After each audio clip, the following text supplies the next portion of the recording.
టెక్కలిలో దువ్వాడ ఇంటి వద్ద దువ్వాడ వాణి ఆందోళన 6వ రోజు కొనసాగుతోంది. దువ్వాడ సీను ముందు 5 డిమాండ్లుంచారు వాణి. అన్న దువ్వాడ సీను తరపున తమ్ముడు శ్రీధర్ చర్చలు జరుగుతున్నారు. మరోవైపు వాణి తరపు న్యాయవాదులు మాత్రం చర్చలు విఫలమయ్యాయని చెబుతున్నారు. దువ్వాడ ఫ్యామిలీ వివాదంలో ఏం జరుగుతుంది? దువ్వాడ శ్రీధర్తో మా ప్రతినిధి రాజు ఎక్స్క్లూజివ్ ఇంటర్వ్యూ ఇప్పుడు చూద్దాం. వారం రోజులుగా ఆంధ్రప్రదేశ్లో దువ్వాడ ఫ్యామిలీ ఇష్యూ అనేది ఒక సంచలనంగా మారింది. అసలు దువ్వాడ ఫ్యామిలీకి సంబంధించి దువ్వాడ వాణి, దువ్వాడ శ్రీనివాస్ వీళ్ళు ఏం జరుగుతుంది? ఈ కుటుంబంలో ఆస్తులు తగాదానా, లేకపోతే వివాహేతర సంబంధమా, విడాకుల ఏంటి అనేది అంతు చిక్కినటువంటి పరిస్థితి. అయితే ఇప్పటి వరకు ఒంటరిగా మిగిలిపోయానని చెప్పబడుతున్న దువ్వాడ శ్రీనివాస్కి అతని తమ్ముడు దువ్వాడ శ్రీధరే తోడుగా ఉండి ఒక ధైర్యాన్ని ఇస్తూ వస్తున్నాడు. అసలు వాళ్ళ అన్న దువ్వాడ శ్రీనివాస్ ఏమనుకుంటున్నాడు? ఈ సమస్యకు పరిష్కారం అవుతుందా అవదా? ప్రస్తుతం మనతో పాటు దువ్వాడ శ్రీధర్ గారు ఉన్నారు. సార్ నమస్తే. ఏం సార్ అసలు అంటే డైరెక్ట్గా అడగాలంటే, ఒక అన్నకి ఏదో రాముడికి తమ్ముడు లక్ష్మణుడికి తోడుగున్నట్లు ప్రస్తుతం మీ అన్నదమ్ముల మధ్య మీరే తోడుగున్నారు ఈ వివాదానికి సంబంధించి. దీంట్లో నుంచి దువ్వాడ శ్రీనివాస్ గారు అసలు బయటపడతారా అని మీకు అనిపిస్తుంది? అసలు ఏముంది సార్, ఆయన దాదాపు 30 సంవత్సరాల కిందట పెళ్లి చేసుకున్నారు. అప్పటి నుంచి ఎప్పుడు ఇంట్లో గొడవలే సార్. వాళ్ళు ఎప్పుడైనా వాళ్ళు అన్నయ్య గారు కానీ వాణి గారు కానీ కుటుంబం చక్కగా ఉండాలని కోరుకునే వ్యక్తులు. ఏ రోజు వాళ్ళ వ్యక్తిగత జీవితాల్లో కానీ ఎప్పుడు మేము దూరలేదు సార్. మ్యారేజ్ అయిన తర్వాత మా ఇంటికి రావడాలు, మేము వాళ్ళ ఇంటికి వెళ్ళడానికి చాలా తక్కువ. మా అమ్మగారికి కానీ ఎప్పుడు ఒక్కరోజు మా అమ్మగారు ఉండే రోజు ఒక నైట్ ఉండే పరిస్థితి కూడా లేదు. బట్ ఏంటంటే వాళ్ళు శుభ్రంగా ఉంటారని మాకు తెలుసు. 2012 ఆ ప్రాంతంలో పవర్ ప్లాంట్ ఇష్యూ మీద గొడవలు జరిగినప్పుడు అప్పుడు 16-17 కేసులు కట్టారు అన్ని మీద. ఆ టైంలో అన్ని కష్టంలో ఉన్నప్పుడు మాత్రమే నేను టెక్కలి వెళ్ళడం, అక్కడ సంబంధించిన లీగల్గా ఏమైనా ఉంటే బెయిల్స్ అన్ని పెట్టాడు. రిలీజ్ అయిపోయిన తర్వాత అలాగే ఇంటి దగ్గర పప్పు చెప్పి ఇంటికి కూడా నా రోడ్డు మీద పెట్టి. ఎందుకు మరి మీ వదిన దువ్వాడ వాణి గారు ఎందుకు మాధురినే దీంట్లో సెంటర్ ఆఫ్ అట్రాక్షన్ గా చేశారు? ఇప్పుడు ఆమె వల్ల ఇదంతా చాలా పెద్ద ఇష్యూ అవుతుంది సార్. మాధురి గారు కానీ వాణి గారు కానీ నాకు తెలియదు సార్ ఆ విషయాలు. వ్యక్తిగత విషయాల్లో మనం ఇప్పుడు వాణి గారిని ఆవిడ నేను దాంట్లో మాట్లాడలేను సార్. దయచేసి ఆ విషయాలు నాకు పూర్తిగా తెలియదు. కానీ ఇప్పుడు జరుగుతున్నటువంటి టోటల్ ఎపిసోడ్ సంబంధించి గత 3 రోజులు అంటే ఈ రోజుతో కలిపి 3 రోజులుగా చర్చలు అయితే జరుగుతున్నాయి. మీ అన్నగారి తరపున మీరు ఒక్కలే చర్చలో పాల్గొన్నారు, అటు వాణి గారి తరపు నుంచి ఒక 3-4 ఉన్నారు, ఒక అడ్వకేట్ దివాకర్ కూడా ఉన్నారు. అసలు ఏం జరిగింది చర్చ? వాళ్ళు ఇచ్చిన డిమాండ్స్ ఏంటి? మీరు వాటిని ఏ విధంగా రెస్పాండ్ అయ్యారు? సార్ నా దగ్గర దివాకర్, సంపత్రావు దివాకర్, ఆయన రఘువర గారు అన్ని కొడుకు, ఆయన నాకు ఒకరోజు ఫోన్ చేశారు. నిన్న ఇప్పుడు ఈరోజు ఏం వారం సార్? బుధవారం కదా, సోమవారం నాకు ఫోన్ చేశారు సార్. నేను ఎత్తలేదు సార్. ఆదివారం ఫోన్ చేశారు. ఆదివారం ఫోన్ చేసి నేను ఎత్తలేదు. 1 గంట 2 గంటలు చూశాను. ఏంటి చేశారు కదా, ఎందుకులే అని ఎత్తలేదు. తర్వాత మళ్ళీ నేను చేశాను. ఏంటి మేము అతని పేరు దివాకర్ ఏంటి, యాక్చువల్గా ఆయన నేను క్లాస్మేట్స్ కూడా. ఫోన్ చేసి ఏంటి చిట్టి అన్న, ఆయన చిట్టి అంటారుగా, ఆయన పేరు దివాకర్. ఏంటి చిట్టి అంటే ఏం లేదు బాబా, ఏంటిది ఇదంతా రోడ్డు మీద పడిపోవడం ఇవన్నీ అని చెప్పి, మనం ఇదేదో ఒకటి ఎమికబుల్ తెచ్చుకుందాము అన్నాం. దానికి ఏం పర్వాలేదు చిట్టి, నేను రెడీ, మీరు ఎవరు వచ్చినా పర్వాలేదు, మాట్లాడదాం మీరు అన్ని. కానీ ఒకటి దీంట్లో క్లారిటీగా ఆ వాణి గారికి అడిగి సంప్రదించి వాళ్ళ నాన్నగారికి సంబంధించి ఆ నిర్ణయాలు తీసుకొనే నా దగ్గరికి రా అని చెప్పి. అంటే ఏం చెప్పారు అసలు వాణి గారు కానీ వాళ్ళ నాన్నగారు? చూడండి, ఈ దివాకర్ గారు నాకు ఫోన్ ట్రాన్సాక్షన్ కనీసం ఆ రోజులో ఒక 4-5 సార్లు, ఒక ఇంచుమించు గంట సేపు మాట్లాడుంటాను. ఒకసారి 25 నిమిషాలు, ఒకసారి 20 నిమిషాలు కంటిన్యూ మాట్లాడుంటాను. నేను అప్పటికి దాని మీద అంతగా సరే, ఎందుకంటే వీళ్ళు అంత తేగలరా, కూర్చోబెట్టగలరా అని ఒక అపనమ్మకం ఉండేది నాకు. నేను మళ్ళీ చెప్పాను. వాళ్ళు ఇంకో బ్రదర్ గారు కూడా నాకు చేశారు, రాజేంద్ర అని ఇచ్చాపురంలో ఉంటాడు ఆయన కూడా నాకు చేశాడు. చేసిన తర్వాత బాబాయ్ ఎందుకు ఇది చేద్దాం అంటే, సరేనండి నాకేం నేను ఖచ్చితంగా వస్తాను, మాట్లాడుకుందాం సార్ అని చెప్పాను. మాట్లాడుకుందాం అని చెప్పిన తర్వాత అంతా క్లారిటీగా చేసి ఆ 2వ రోజు సాయంకాలం 7 గంటలకు నేను అదే ప్రస్తుతం ఆ మీడియా ఉన్న సమక్షంలో వాణి గారు చెల్లి, ఈ దివాకర్ గారు, అలాగే వాళ్ళ బంధువు గిరిబాబు, వాళ్ళు ముగ్గురు వచ్చారు. అన్ని గారి తరపున ఒక్కడనే నేను వచ్చాను. వచ్చినాక ఎందుకు ఎక్కడ మాట్లాడుతుంది ఏముందని కారు ఎక్కువ ఆ పక్కనే ఆఫీసు, ఒక 2 అవర్స్ దాదాపు మాట్లాడుకున్నాం. అన్ని విషయాలు కూడా మాట్లాడాను. ఏంటి అసలు ఆల్ డిమాండ్స్ ఏంటి సార్? ఇప్పుడు వాళ్ళ చెల్లి గారికి నేను చెప్పాను, మీరు ఏమైనా ఉంటే క్లారిటీగా నాకు చెప్పాలి, చెప్తేనే నేను అన్నయ్య గారి దృష్టిలో పెడతానన్నాను. ఫస్ట్ పెట్టినప్పుడు నెంబర్ 1 ఫస్ట్ నేను ఇది యథార్థంగా చెప్తున్నాను సార్. ఇది ఎక్కడా తప్పు చెప్పవలసిన అవసరం లేదు, ఆ కర్మ కూడా లేదు. వాణి గారి చెల్లి రాధా రాణి ఏదో అనుకుంటారు, ఆవిడ నాకేం చెప్పారంటే, నెంబర్ 1 పర్లాకిడిలో ఉన్నటువంటి ఆస్తిని ఈ ఏవైనా టెక్నికల్ ప్రాబ్లం వచ్చి మొదట అన్నీకి యాక్చువల్గా ఏంటంటే ఎలక్షన్ టైంలో ఇవిడేదో ఇండిపెండెంట్ గ్యాస్ ఏదో అన్న చేసినప్పుడు అప్పుడు రిజిస్ట్రేషన్ అని చెప్తే అప్పుడు సొంతకం పెట్టేసాడు, రిజిస్ట్రేషన్ అయిపోయింది. అది యాక్చువల్గా నాన్ అగ్రికల్చర్ ల్యాండ్ అనమాట. దాని మీద స్క్వేర్ ఫీట్ మీద ఏదో కట్టి చేయాలి.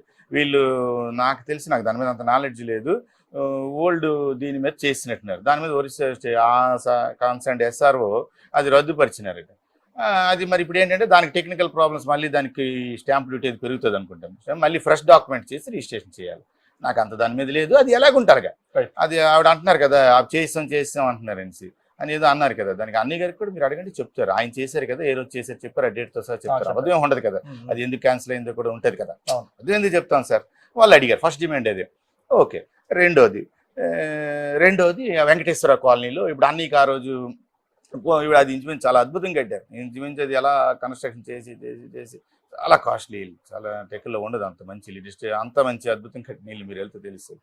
ఆ ఇంటి నుంచి అక్కడ తాళం వేసి పంపించారు కదా అన్నీకి, టెక్కల వెంకటేశ్వర కాలనీలో. ఆ ఇంటి మీద బ్యాంక్ లోను నాకు తెలిసి అన్ని 15 లక్షలు అంటున్నాడు, కానీ ఆ బ్యాంక్ లోన్ కూడా నేను కోఆబ్లిగెంట్. ఇంకోటి మీరు కావాల్సి యూనియన్ బ్యాంక్ ఆఫ్ ఇండియా చూసుకుని బాబాయ్ ఎవడు అంటున్నారు కదా, బాబాయ్ ఎవడు ఇడికేట్ సంబంధం కష్టం ఉన్నప్పుడు ఉంటాను. దువ్వాడ శ్రీనివాస్, దువ్వాడ వాణి గారు, దువ్వాడ శ్రీధర్ ఆ రోజు లోన్ పెట్టినప్పుడు వాళ్ళకి ఇన్కమ్ ట్యాక్స్ ప్రాబ్లమ్స్, అంటే లోన్ తక్కువ వస్తుంది అంటే నా ఇన్కమ్ ట్యాక్స్ రిటర్న్స్ ఇచ్చాను. ఇది నా ఇన్కమ్ ట్యాక్స్ రిటర్న్స్ ఇచ్చాడు. I'm not guarantor, I'm coobligant. నేను గ్యారంటర్ కాదు, కోఆబ్లిగెంట్ అంటే నేను కూడా దాంట్లో ఒక అప్పు, నాకు వాళ్ళు కట్టకపోతే నాకు మెసేజ్ వస్తుంది. ఆయిల్ కూడా ఆ ఇంటి మీద నాకు అన్ని ఏమన్నాడు 15 లక్షలు అంటే నాకు తెలుసు కదా, వాళ్ళ తాలూకు లింక్ నాకు ఉంటుంది. చేసినప్పుడు హౌసింగ్ లోన్ అది అని 15 కాదు, నాకు తెలిసి 20 ఉంటుంది. అంటే వాట్ ఎవర్ ఇట్ మేబీ, అంత ఉన్నా సరే అమౌంట్ క్లిక్ చేసుకొని అది చేయడానికి అది ఓకే అండి. మూడోది ఏంటంటే పిల్లలకి సంబంధించిన విషయం. పిల్లలకి సంబంధించి మనం ఏం మాట్లాడుకుంటాం సార్, సపరేట్ ఇప్పుడు తప్పు కదా. ఇప్పుడు పెద్ద పాపకు అద్భుతమైన మ్యారేజ్ చేశారు, రెండో పాప MBBS చేస్తున్నారు. సంబంధించి అన్ని తండ్రిగా చూడ్డారు సార్, మనోహరం సార్ చెప్పడానికి. ఎవరు పిల్లలు సార్, వాళ్ళు ఎంత తిట్టినా కొట్టినా ఏం చేసినా ఎంత చేసినా ఇవన్నీ 6 నెలల్లో సంవత్సరమో ఉంటుంది.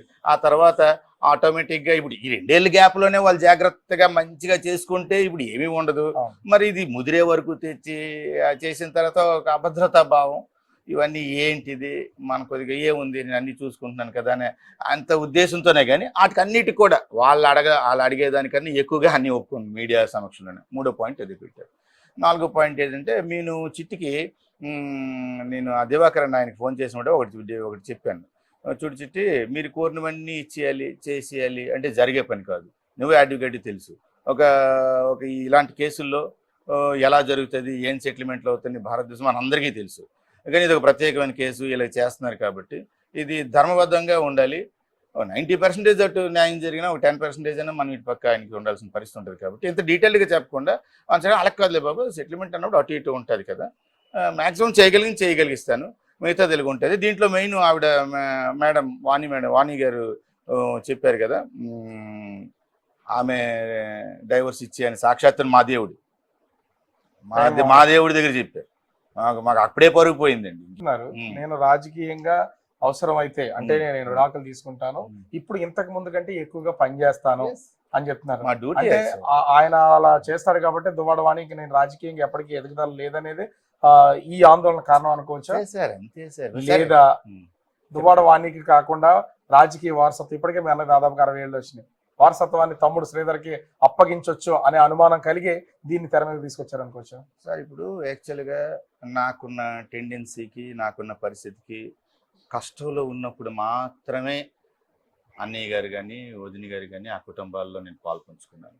ఎప్పుడూ నాకు అలాంటి దురుద్దేశం లేదు. ఇన్ కేస్ ఒకవేళ కావాలనుకుంటే పలాస, నాకు అలా దుర్బుద్ధే ఉంటే జగనన్న దగ్గర అన్న నాకు పలాస ఇవ్వ అని అడుగుతాను. మాకేం అది లేదు, తెలీదా, నేను డైరెక్ట్గా వెళ్ళగా అన్న దగ్గరికి. సో ఫైనల్ గా ఇంత జరుగుతుంది కదా, ఫైనల్ గా మీ వదిన గారికి మీ ఆ అన్న కూతుళ్ళకి ఇద్దరు ఉన్నారు ప్రస్తుతం, వాళ్ళకేమన్నా మీ అన్న తరఫు మీరు ఏమైనా అప్పీల్ చేసే అవకాశం ఉంది, ఏమైనా చేస్తారా అంటే దీన్ని ముగింపు పలకడానికి? సార్ మాకు మా వదిన గారు కానీ లేకపోతే పిల్లలు కానీ వాళ్ళు ఎన్ని తిట్టినా నేను ఎక్కడ కూడా ఒక్కరోజు ఈ రోజు వరకు నేనేమైనా ఎక్కడైనా వచ్చానా సార్? 2 సార్లు పడి ఉంటాను. ఎక్కడ? ఒకటి ఆ రోజు ఇంట్లో లాక్స్ వేసినప్పుడు విరగ్గొట్టేశారు. సోదరుడిగా నేను ఉండాల్సిన సమస్య. నేను ఆ రోజు కూడా నేను ఏమైనా చేసినంత చేసినా ఆయనకి అక్కడే వెళ్ళి అన్నకి సపోర్ట్గా నిల్చోండి, అంతవరకే అయిపోయింది. దాని మీద నా మీద కేసు కూడా పెట్టారు. సరే, కేసులు పెట్టుకుని ప్రాబ్లం ఏం లేదు. నాకు ఎటువంటి వాళ్ళ మీద నాకు ఎటువంటి చిన్నపాటి చిన్న నాకు ఇంతవరకు ఒక్క అన్నెసరీగా ఆ కుటుంబానికి ఒక్క వరడు ఎక్కడ వాగినా ఆలోచించుకోండి. నాకు ఒక 1000 మెసేజ్లు పెట్టుంటారు. నేను అన్నయ్యకి ఇలా సపోర్ట్ చేసి ఇలా చేస్తున్నాననేసి బూతులు నాకు, నా తల్లికి, నా భార్యకి, నా పిల్లలకి అందరికీ 1000 మెసేజ్లు ఉంటాయి. నేను తప్పు సార్, పేకపోయినా అలాంటివి మేము బయట పెట్టాల్సిన. అన్న కష్టాల్లో ఉన్న ప్రతిసారి నేను ముందే ఉంటాను, అన్నకి తోడుగా ఉంటానని చెప్తాంతో పాటుగా వదిన పిల్లలకు కూడా ఒక అప్పీల్ అయితే చేస్తున్నారు. సమయం పాటించండి, పెద్ద కుటుంబం అని చెప్తున్నారు కాబట్టి ఖచ్చితంగా ఈ సమస్యని పరిష్కరించుకోవడానికి మీరు అడిగిన డిమాండ్లు తీర్చడానికి అన్న రెడీగా ఉన్నారు కాబట్టి సమయం పాటించి దీన్ని ఇక్కడితో క్లోజ్ చేయాలి. ఇప్పటికే పరువు పోయింది, ఇప్పటికైనా సరే మా బయటపడండి అని వాళ్ళకే అప్పీల్ చేస్తున్నటువంటి పరిస్థితి అయితే కనిపిస్తుంది. కెమెరామెన్ అరుణ్తో రాజు, బిగ్ టీవీ, పలాస.